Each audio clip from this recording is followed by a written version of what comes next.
2 Chroniques 29. Ézéchia devint roi à l'âge de 25 ans, et il régna 29 ans à Jérusalem.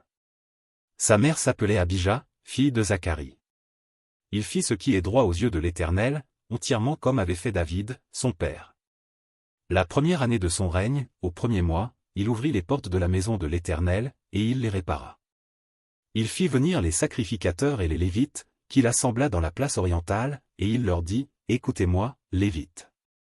Maintenant sanctifiez-vous, sanctifiez la maison de l'Éternel, le Dieu de vos pères, et mettez ce qui est impur hors du sanctuaire.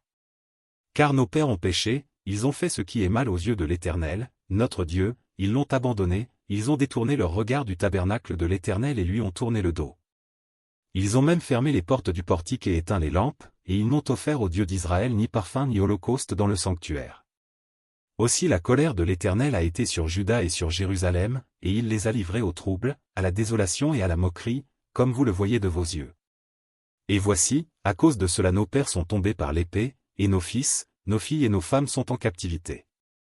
J'ai donc l'intention de faire alliance avec l'Éternel, le Dieu d'Israël, pour que son ardente colère se détourne de nous.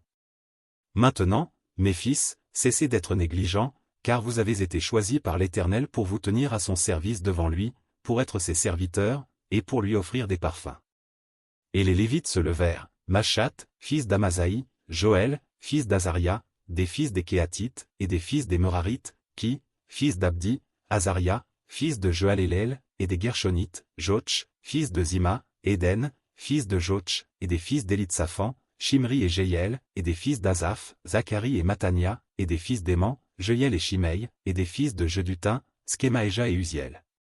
Ils réunirent leurs frères, et, après s'être sanctifiés, ils vinrent pour purifier la maison de l'Éternel, selon l'ordre du roi et d'après les paroles de l'Éternel.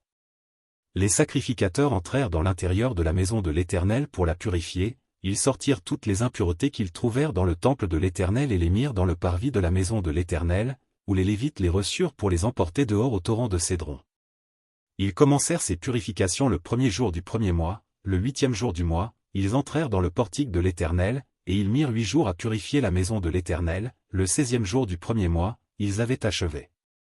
Ils se rendirent ensuite chez le roi Ézéchia, et dirent, « Nous avons purifié toute la maison de l'Éternel, l'autel des holocaustes et tous ses ustensiles, et la table des pains de proposition et tous ses ustensiles. Nous avons remis en état et purifié tous les ustensiles que le roi Achaz avait profanés pendant son règne, lors de ses transgressions, ils sont devant l'autel de l'Éternel. » Le roi Ézéchia se leva de bon matin, assembla les chefs de la ville, et monta à la maison de l'Éternel. Ils offrirent 7 taureaux, 7 béliers, 7 agneaux et 7 boucs, en sacrifice d'expiation pour le royaume, pour le sanctuaire, et pour Juda. Le roi ordonna aux sacrificateurs, fils d'Aaron, de les offrir sur l'autel de l'Éternel. Les sacrificateurs égorgèrent les bœufs, et reçurent le sang, qu'ils répandirent sur l'autel, ils égorgèrent les béliers, et répandirent le sang sur l'autel, ils égorgèrent les agneaux, et répandirent le sang sur l'autel. On amena ensuite les boucs expiatoires devant le roi et devant l'assemblée, qui posèrent leurs mains sur eux.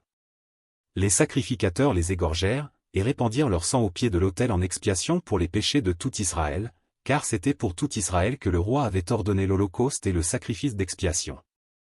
Il fit placer les Lévites dans la maison de l'Éternel avec des cymbales, des luttes et des harpes, selon l'ordre de David, de Gad le voyant du roi, et de Nathan, le prophète, car c'était un ordre de l'Éternel, transmis par ses prophètes. Les Lévites prirent place avec les instruments de David, et les sacrificateurs avec les trompettes.